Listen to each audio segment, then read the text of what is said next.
अस्सलामुअलैकुम, मेरा नाम मोहम्मद इलियास चिश्ती है और चिश्ती इंजीनियरिंग की न्यू लोकेशन है लाहौर मोड़ Faisal mover and Rajput travels terminal के बिल्कुल सामने चिश्ती इंजीनियरिंग। यहाँ पर आपको हर तरह की मशीनरी मिलेगी और हर तरह की मशीनें डेमो देकर आप बनवा सकते हैं।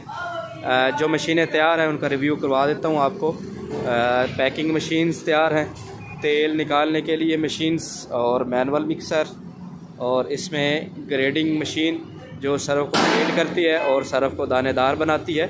2 HP मोटर के साथ सिंगल फेज़ बिजली पर चलने वाली ये मशीनरी है। और साथ में मिक्सर तैयार हो रहे हैं ऑन डिमांड। 40 किलोग्राम कैपेसिटी है, मिक्सर तैयार हो रहे हैं। आप भी सहूलत ले सकते हैं चिश्ती इंजीनियरिंग खानेवाल।